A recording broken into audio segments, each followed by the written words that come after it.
Hello अस्सलाम वालेकुम। पाकिस्तान और हिंदुस्तान एक साथ आज़ाद हुए और आज हिंदुस्तान चांद पर पहुंच गया।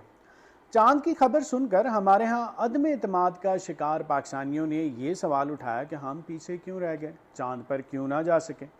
तो बेखबरों से मेरी गुजारिश है कि जनाब तारीख पर नज़र दौड़ाएं। हम इकबाल के वो शाही हैं जिसे सितारों पे कमंद डालना थी, ना कि चांद पर।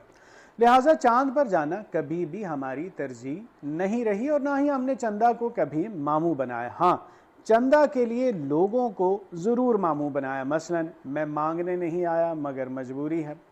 दोस्तों, चांद पर चढ़ने की छोटी हरकत की बजाय हमने ये ठान ली कि नहीं, एब्सोल्युटली नॉट, हम अपना चंद चढ़ाएंगे। इस अजीम सोच के साथ हमने मिशन रूयत हिलाल की बुनियाद रखी और आज मौला का करम देखिए। मिशन रूयत हिलाल ऐसा कामयाब हुआ कि एक चांद मरकज का और बाकी के 4 चांद सूबे निकाल लाते हैं।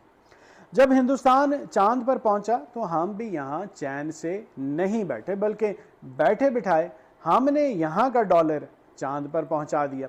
हमारे बिजली के बिलों में लगे टैक्सों की लाइन चांद को छू रही है और इस पर हमारी चीखों की आवाज़ें चंद्रयान को चांद पर सुनाई देती और इसे डिस्टर्ब करती हैं। हमने पेट्रोल डीजल महंगा किया और अब ट्रांसपोर्ट वाले किराया चांद का मांग रहे हैं।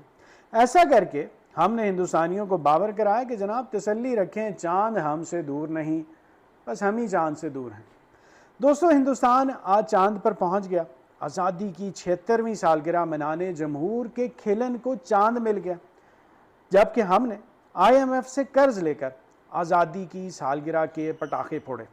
जना ने हमें मुकम्मल पाकिस्तान दिया, मगर फिर शूमी किस्मत के हम अपने दरियाओं से हटे, अपने बंगाल से कटे, हम दुनिया की बेहतरीन मईशत से डिफ़ॉल्ट तक पहुँचे और आज हमारा कशकोल भरने कोई तैयार नहीं। हिंदुस्तान की जमहूरियत चांद पर पहुँच गई और हम आज अदम इस्तेहकाम और अदम एतमाद का शिकार क्यों है? इस सवाल का जवाब मैं आप पर छोड़ता हूँ। बहुत शुक्रिया।